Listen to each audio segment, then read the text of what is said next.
Il s'est endormi. Oh putain. Et du coup, ouais, c'est 80. Oui. On va avoir notre cohérence. C'est bon. Ouais, ok. Donc, du coup, tu as ton axe différenciation, tu le rends de manière très concrète et factuelle en grande force par rapport à ton business.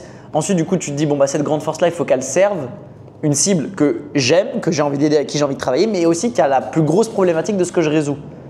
Exemple, action, bon, bah, des gens dans l'inaction. J'apporte quelque chose. J'apporte un truc qui ne me demande pas d'effort. Mais si je devais le faire en vente, la plupart des gens en vente, par exemple, qu'ils ont comme problème, par exemple, les commerciaux, je prends les setters ou les closers, c'est qu'ils manquent d'action. Ils en ont marre de se prendre des rejets toute la journée. Donc, si je devais faire ce concept-là, ce que je disais tout à l'heure, Océan, je ferais des immersions de 14 jours.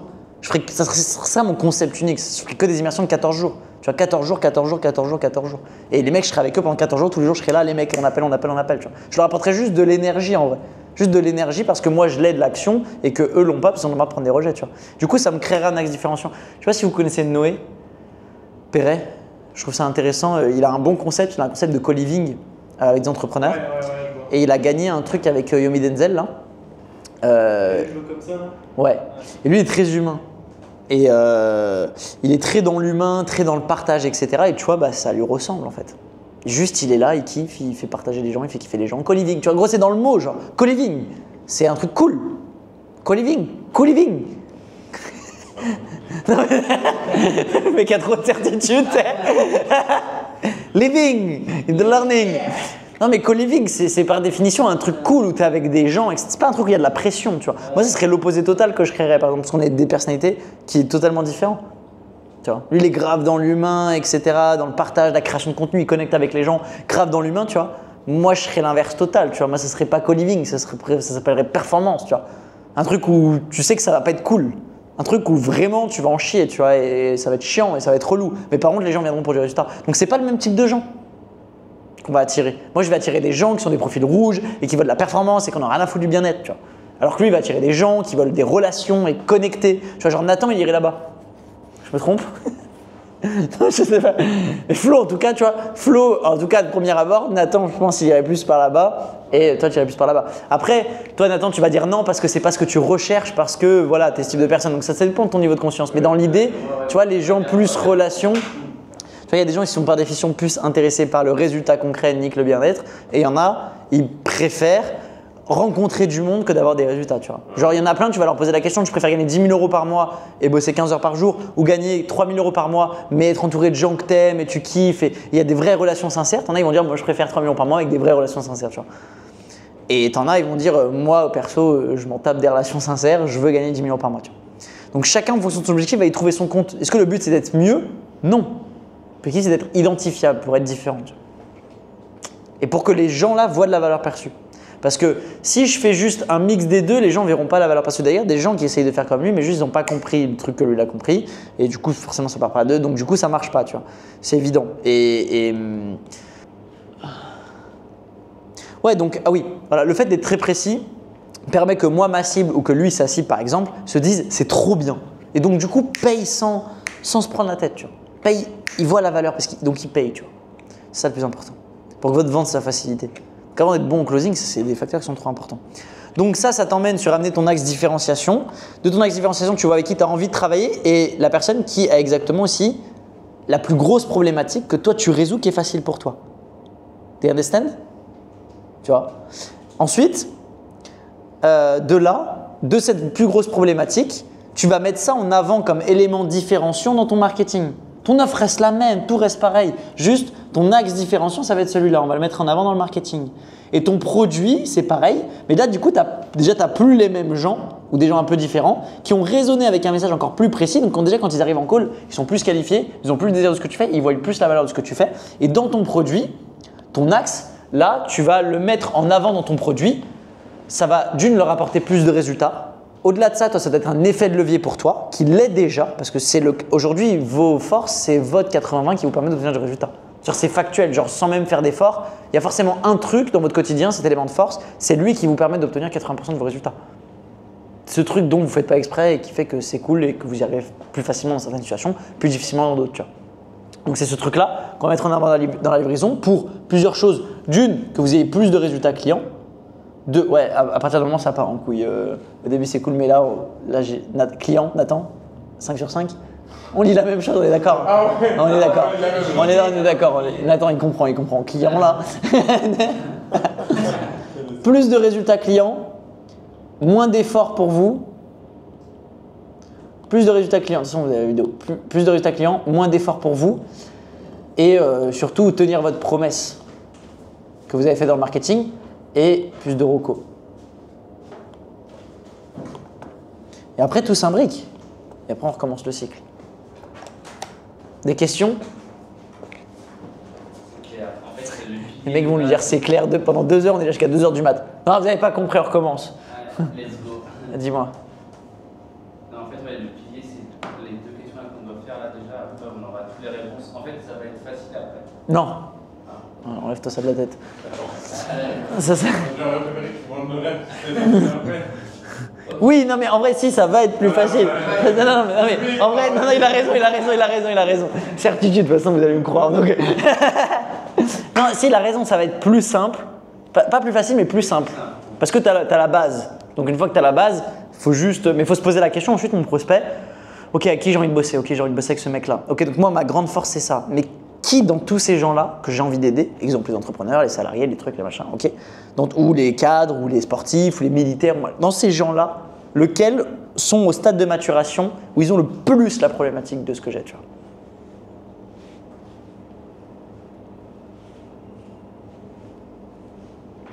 Donc là, tu vois, ça demande, c'est un gros travail d'introspection.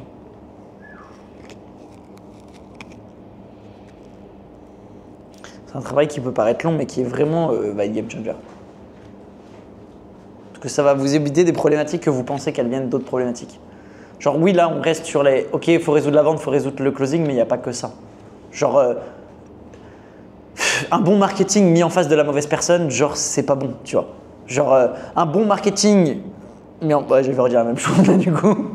Mais pareil, enfin, je veux dire, tu peux être un excellent closer, mais encore une fois, je le répète et je le répéterai toujours, genre… Pourquoi mes appels de vente sont éclatés, tu vois? Et que pourtant il y a des ventes. C'est pas que l'appel de vente. Il y a aussi les éléments qu'il y a autour. C'est l'offre que je vends, à qui je la vends, etc. Ça joue énormément. Et à 80% quand je vends une offre à plus de 10 000 euros, c'est parce que c'est la personne en face qui qualifie, tu vois. Parce que donc il y a plusieurs imbrications. Donc c'est pareil, le closing, oui, faut travailler ses compétences de vente, mais en aucun cas un bon closer c'est un surhumain non plus, tu vois. Donc il faut ces facteurs-là. Pareil pour la livraison.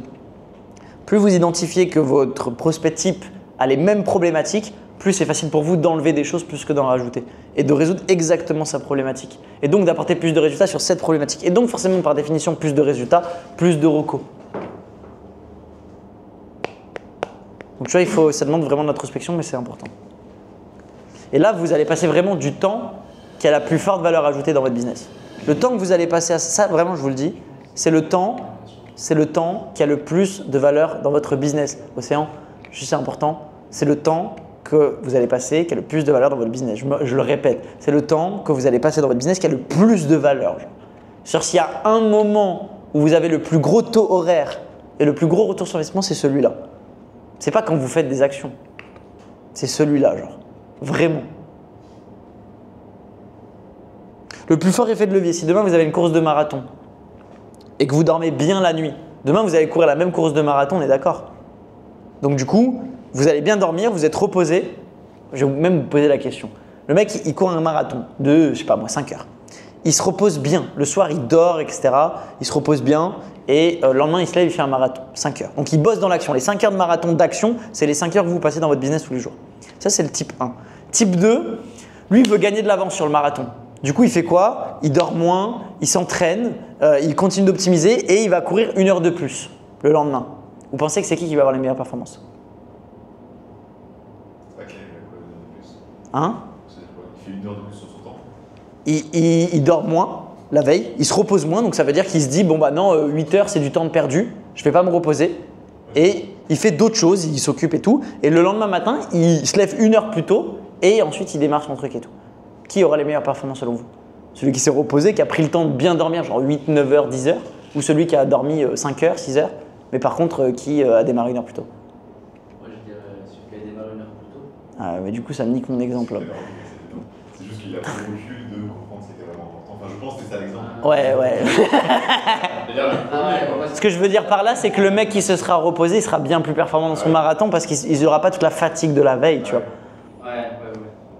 Et oui, il arrive de blessure et tout. Mais exemple tout con hier avec toi, tu vois. Genre tu t'es couché tard, donc du coup tu as voulu gagner du temps, entre guillemets. Mais tu vois à quel point tu l'as payé aujourd'hui en inattention, tu vois. Il s'est endormi tout à l'heure et tout. Donc tu vois à quel point le coup derrière, il a un impact. Là c'est un peu la même chose. Genre le temps que vous allez passer là, c'est pas du temps où vous faites rien. C'est du temps où vous travaillez sur votre business. Et c'est le temps le plus productif que vous pouvez avoir. Parce que derrière ça optimise tout le temps que vous allez passer du temps dans votre business. Alors si vous ne prenez pas du temps sur votre business, tout le temps dans votre business, on revient à ce que vous dites, c'est que 80% du temps, il n'est pas optimisé. Du coup, vu qu'il n'est pas optimisé, vous pouvez taffer, hein, mais ça ne change rien. Genre, ça serait connu si c'était du boulot, que le boulot dur qui payait, tu vois. Quand tu prends la question à l'envers, parce que quand je réfléchis à l'envers, pour moi, c'est plus concret. Ok, vas-y, partage-le. En vrai, tous les gens à qui je close, je pense que ça vient plus souvent de la personne en face. Donc, closing, des fois, il est nul, hein, et pourtant, je vends. C'est juste que la personne en face, je me rends compte, tu vois, tous les mecs qui ont notre remise, c'est pas moi qui fais un closing. Il n'y a rien qui a changé dans mes closings, juste la personne en face. Sur le moment, ça sent que elle est dans le bon moment de sa vie, elle a le bon truc. 3000 euros, elle ne ouvre pas des yeux comme ça, ça fait ah putain, je crois que c'était ça. Du coup, il y a forcément un truc, je me dis en vrai, 99% des ventes que je fais, c'est la personne en face. C'est même pas mon closing. Souvent, je me suis amélioré, mais en vrai, je pense que la part de ce que je me suis amélioré, c'est rien comparé à avoir la même. On se rend compte, tu vois, même nous, on écoute. Là, j'ai des assistants qui sont un peu sur les significations. Je pense que tu t'en rends compte aussi. On est sur des gens qui sont mis dans la bonne période de leur vie, c'est les gens qu'on veut avoir, ils ont la douleur. Tu as beau faire un closing de fou, tu creuses, tu fais toutes les objections avant, à la fin, tu vas dire parce que du coup, C'est pas le bon moment. Et du coup, votre temps, c'est votre énergie. Genre moi, sur mes closings, j'ai 80% de taux de closing. Vous voyez bien, vous pouvez prendre des calls, je prends jamais 10 calls par jour. Je faisais ça il y a 3 ans.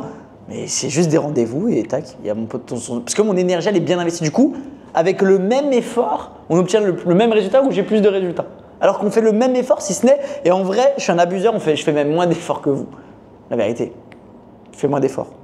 Donc c'est cette efficacité, parce que ce temps-là, vous pouvez l'investir ailleurs. Toi, tu voulais plus de temps, Flo. C'est un temps que tu peux investir ailleurs et avoir plus de résultats en mettant ce temps-là sur votre business, sur des choses qui sont plus productives. Donc ce temps-là, je veux vraiment que vous valorisez et que pas vous dites « Ah, machin, c'est un temps d'inaction ». Genre non, ce temps-là, c'est 1 jour, 2 jours, 3 jours que vous allez passer à vous poser ces questions. C'est le temps le plus productif que vous pouvez passer dans votre entreprise. Parce que ça va optimiser votre temps sur les 12, 24 prochains mois. C'est énorme. C'est énorme. C'est juste que vous n'êtes pas payé pour ça, vous avez l'impression de ne pas courir dans votre business, alors ça fait une sensation de temps perdu. C'est faux. Je reviens à l'exemple du fait de dormir. On peut penser que ça nous fait perdre du temps, mais la vérité, c'est que ça lui fait gagner du temps. Tu vois. Ouais. C'est Hein comment qui t'a dit ça? non, mais ça, il envoie des pré-courses, il dit non, moi je veux bosser. Il se couchait à 2h du matin, tu vas à 5h du matin. J'ai dit, mais en vrai, tu peux bosser le lendemain, la journée, ça sert à rien. Ouais, justement, je suis le cas. C'est pour ça, tu sais, comme Flo, j'aurais tendance à répondre le deuxième cas. Ouais. Mais vu comment t'as tourné la phrase, je savais que c'est le gars qui dormait plus, qui a plus de résultats. Du coup, je prenais pas pour le jeu avec dormir en vrai, ça sert à rien, t'as dormi 4 heures, ta journée d'après, il est éteint. C'est trop ça. De calls que tu veux, C'est trop ça. Pas capté, Je sais pas si vous avez déjà fait des nuits blanches, mais ça arrivait à l'époque plein de fois des nuits blanches. À part pour le mental et l'ego de dire waouh, je suis un warrior parce que je fais des nuits blanches, je suis un taré, je suis prêt à tout nanana. En vrai, productivité zéro. Parce qu'en fait, tu fais ta nuit blanche, à partir de 2, 3, 4 heures du mat, tu commences à prendre un coup de barre, tu es fatigué, tu as beau boire des cafés, des machins, qu'on le veuille ou non, ton temps de 3 heures du mat à 8 heures, 9 heures, il est vraiment moins productif, même si ouais, tu as avancé et tout, mais en vrai, beaucoup moins productif. Après 8 heures, tu te lèves, tu te lèves fin de journée, tu es explosé. Après le lendemain, du coup, tu n'arrives pas à te coucher parce que tu as dormi toute la journée. Et boum, et en fait, le coup que tu as payé, tu aurais mieux fait de te coucher à 21h, te lever à 6h du mat et de travailler dès 6h du mat. Tu vois. Et au final, tu aurais eu les mêmes résultats, si ce n'est plus, avec moins de temps de travail, moins d'efforts. Mais c'est un peu ça. Donc c'est juste la discipline, c'est pas de se lever tôt ou quoi que ce soit, c'est de se coucher tôt. Ouais, je suis bien placé pour te le parler parce que moi, j'arrivais pas à me lever. Vraiment, c'était une grosse problématique chez moi, j'arrivais pas à me lever. Pendant 1 an, j'ai mis mon réveil tous les matins à 6h, je me suis jamais levé, tu vois. Ouais. Ouais. Et en fait, Comment maintenant je me couche tôt. Et tu te lèves tôt? Ouais. Genre là, tu t'es réveillé à 6h? Ouais, 7h. Toujours une action. 7h ce matin, j'étais à la salle. Et ça, c'est une révolution. Et pendant 1 an, je faisais ça. Et en fait, je pensais que j'avais un problème de réveil. En fait, c'est faux, j'avais un problème de que je me couchais pas tôt. Je mangeais trop tard, je me couchais trop tard, j'étais sur les écrans jusqu'à 23h, minuit. Et en fait, c'est mort. Et du coup, aujourd'hui, j'essaye au maximum de m'efforcer. Ça m'arrive des fois de me lever plus tard, mais je suis pas dans la culpabilité parce que en vrai, je suis ok, tu vois. Mais 95% de mon temps, je veux me coucher avant 22h et me lever avant 6-7h, tu vois. Et juste, il faut arrêter les écrans aussi. Ça joue beaucoup, tu vois. Maintenant, quand je vais me coucher avant, j'essaye de couper les écrans 30 minutes avant. 30 minutes avant et de méditer. Méditer et de lire. Une lunettes de lumière bleue, là, je regarde depuis un mois, je pense que ça joue. Ok. Moi, Non. je tape souvent sur la lumière bleue à partir de 19-20h, je sais pas, ça va aller dehors. Je mets une lunette de lumière bleue. Que je fasse aussi à Je te jure, des fois, tu sais, quand tu t'endors, t'as les yeux, tu sens tes yeux, tu sais, quand t'es. Ouais. Depuis que je mets une lunette de lumière bleue, je sais pas si c'est placebo ou pas. Je sais pas si vous en mettez des lunettes de lumière bleue, mais j'ai l'impression, genre, mon œil, quand je l'enlève les lunettes, avant, quand je lisais, genre, des fois, je passe ma soirée sur l'ordi, je me dis, tiens, je vais garder 10 minutes, histoire de. Quand je disais, genre, mes yeux, je sais pas, les lignes, elles étaient floues, j'ai pas à l'aise à lire. Depuis que je mets une lunette de lumière bleue, ça, je sais pas. Ok. Révélation, je pensais pas que ça marchait. J'ai Ok. fait ça un peu en mode. Ouais. Ça marche pas, mais ça marche pas. Intéressant, ok. Ça m'a vraiment aidé. Ok. Je sais jamais ce que vous avez. J'avais testé aussi, je t'endors plus facilement et tout. Enfin, ça fait Moi, je l'ai vu sur la lecture, genre, vraiment, mes yeux, genre, je n'arrivais pas à lire, ça me faisait mal à la tête de lire et tout. Et du coup, je posais mon livre et je passais de l'écran à mon lit. Et là, maintenant, j'arrive à lire. Je sais pas si c'est lié à ça, mais je pense que je pense que ça joue, c'est sûr. j'ai rien changé d'autre, donc. Je pense que ça. Je suis tombé dans mon sommeil. Je suis resté bloqué sur ce que tu as dit. Genre, quand tu dis que tu prends tes appels de closing, tu les choisis, ça veut dire quoi? Tu sais, tu as parlé à un moment de ça, de je travaille 10 fois moins et tu as 10 fois plus de résultats que nous. Parce que avec un gars qui je sais va pas acheter, je passe pas autant de temps que vous en passez. En gros, je quitte l'appel, je me casse et je vais sur un autre endroit. Du coup. Moins de gens qui sont pas intéressés qui arrivent dans des tunnels parce que. Déjà, vu que déjà tout est plus ciblé, regarde mes vidéos YouTube, genre un mec qui veut faire 3000 € par mois, jamais il va regarder ma vidéo YouTube. Jamais, tu vois. Du coup, Non mais t'inquiète, j'allais la décaler. mais tu vois par exemple, ça ce type de vidéo, tu vois ce type de vidéo, c'est pas digeste par définition. C'est pas un truc où je capte l'attention. Donc par définition, c'est chiant à regarder. Mais les mecs qui regardent des contenus chiants, c'est les mecs qui font 50K par mois. Par définition. Et les mecs qui veulent gagner 2, 3, 4 000, ils regardent des contenus genre hyper attractifs où c'est super cool, etc. Si tu veux gagner 2 par mois, regarde les contenus. Si tu veux regarder 50, regarde aussi. Mais en fait, c'est juste, il faut connaître son avatar. On revient à ça, tu vois, il faut connaître son avatar. Donc, de par mon contenu, de par mes tunnels, de par ma qualification aussi, par définition, c'est plus, il y a plus de freins. Donc déjà, avant de parler vente, il y a plus de freins. Et après, moi, j'ai beaucoup de recommandations aussi. Mais parce que, tu vois, j'ai appliqué ça, tu vois. Donc du coup, il y a beaucoup moins d'efforts dans ce sens-là. C'est plus facile de closer une reco que de closer un nouveau lead qui vient d'ailleurs, tu vois. Mais ton lead qui vient d'ailleurs, c'est un lead qui s'appelle dans le tunnel, qui a vu tes vidéos. Non, c'est moi je le qualifie. Bah là, j'ai plus rien en place, là, c'est le bordel, mais j'ai pas de tunnel vente. Mais avant, j'avais un setter. Ouais, le setter est qualifié. Et ton setter, genre son taf, c'est en mode pourquoi tu devrais avoir cet appel avec Romain, genre pourquoi est-ce que tu vas prendre genre 1 heure avec lui, pourquoi est-ce qu'il prendrait le temps d'être avec toi? C'est plus ça les questions. Il qualifie comme toi, exactement la même chose. Il qualifie comme toi, c'est juste qu'on avait déjà un tunnel plus qualitatif. Ouais. Tu vois, nous sur les leads que j'ai eu, mais genre, tu demandes à ça à Flo, genre impossible ça arrive, mais au total on a closé plus de 15% des gens. C'est énorme, genre. 15%? Ouais. C'est énorme sur le tableau de leads. Ça veut dire que Val, il calcule combien il a eu de leads ads, calcule s'il y a 15% de gens qui ont acheté. Bah là, il serait millionnaire. Il serait... Flo, si je peux dire que s'il convertirait 10% des 3000 leads qu'il a tous les mois, il serait millionnaire aussi. Ouais, ça, moi, je pense. Ouais, non, du coup, le setter, il a dû se taper des appels. Je sais pas combien. Non, parce qu'on a plus qualifié en amont.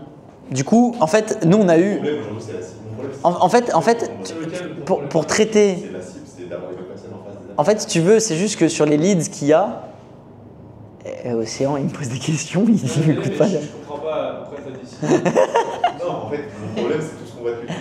Ah, ok. Ouais, dis-moi, pardon, Romain. Dis-moi. En fait, on a parlé de bonnes personnes au téléphone, c'est pour ça que je dis, ça paraît bizarre, parce que nous, on a l'inverse. On a du volume, il y a tout le monde, et on doit les appeler pour savoir dans ces gens-là. Moi, c'était l'inverse. J'ai pas de volume. J'ai aucun volume. Et ton setter, il a payé qui alors? Non, mais quand je dis j'ai aucun volume, c'est que j'ai un volume bien moins conséquent. Si tu veux, j'ai toujours fait que de la très grosse qualité, donc je comprends ce concept-là. Et là, tu vois, avec l'application, ça va être total l'inverse. Mais ça reste, il faut quand même que je chiffre des gens qualifiés. Mais là, c'est du volume du coup. Mais j'ai plus rien à livrer en fait. Après, là, on part sur des modèles, c'est même pas le sujet du truc. Mais en gros, si tu veux, quand tu as peu de gens, bah, tu dois livrer. Tu vois, là, je suis avec vous, alors que ça me fait chier, tu vois. Et je rigole. T'imagines sur YouTube. Non, mais tu vois, je suis dépendant de mon temps, le fait de vendre cher et tout, tu as des avantages et des inconvénients. Ça te permet de, bah, en vrai, tu as besoin de nouveaux clients, tu es libre financièrement, c'est bon, tu as de l'argent et voilà. Par contre, je suis dépendant de mon temps, tu vois, je peux pas closer un mec à 48 000 et tu vois, t'aurais vu leur tête, si je leur ai dit, je vais vous mettre un coach, j'aurais dit, fous ma gueule, tu vois, je veux pas de coach, tu vois. Certitude, ça passe, tu vois, sur un malentendu, mais du coup, on va voir les résultats derrière, enfin, tu vois, c'est toute une autre histoire. Mais en tout cas, il y a des avantages et des inconvénients. Jusqu'à maintenant, j'ai fait ce modèle-là, pas de volume, que de la qualité. Et là, je passe dans un modèle différent. Et c'est un coup, dans 3 ans, je vais dire, en vrai, ça casse les couilles, c'est ce modèle, je le rechange, tu vois. Mais c'est juste que là, c'est un modèle où je peux aller plus loin, c'est scalable, je dépends plus de mon temps. Par contre, voilà, je touche 4 € par inscrit, quoi. Il faut faire des inscrits. Alors qu'avant, je touchais 30 000 balles par inscrit, donc c'était plus cool, tu vois. Là, pour faire 5 000 €, il faut du monde. Hein. Donc c'est un autre modèle, ça me demande d'apprendre de nouvelles choses, tu vois, c'est une autre manière de faire. Mais dans l'idée, pour retenir, c'est la qualité. Donc le setter, il qualifiait exactement comme toi tu le fais, juste il avait moins de monde. Les gens qui l'avaient, il avait un plus haut taux de conversion parce qu'il y avait moins de monde à traiter. Mais c'est aussi tout un système parce que les leads venaient pas des ads, tu vois, c'était que de l'organique, mais j'ai jamais fait des ads. Donc c'était que d'organique, donc l'organique était beaucoup plus qualifié, il venait d'Instagram, il venait de YouTube et il venait de la recommandation aussi en immersion gratuite, parce qu'on donnait des cadeaux gratuits, tu vois. Mais en prospection à froid, comme faisait Nathan, on faisait 40 000 € par mois. En prospection à froid, hein. Tu avais une équipe de setters, il y avait 5-6 setters, tu vois. Et qualifier les leads, moi je prenais mes calls tous les jours. Et voilà. Et j'avais pas 80% à cette époque, mais j'avais. Après, c'était un modèle différent, mais j'avais peut-être 35% à peu près, tu vois. Donc, tu t'adresses à des gens pas conscients, tu vois. Tu parles à des gens qui sont là avant. Bah avant, j'étais beaucoup moins conscient quand j'avais ce modèle aussi. Je connaissais pas autant ça, je connaissais pas ça. Les gens en resto étaient minimum conscients. T'avais pas, je pense, Oui, on qualifiait quand même. Tu vois, un mec à 30%, si le mec il arrive là, il sait pas où il est. Non, on qualifiait bien quand même. On les éduquait, ils avaient l'obligation de regarder minimum 1h30 de contenu. Sinon, on les acceptait pas en call. Donc, ils regardaient 1h30 de contenu, après on les rappelait et on les envoyait en appel. Voilà. Let's get it?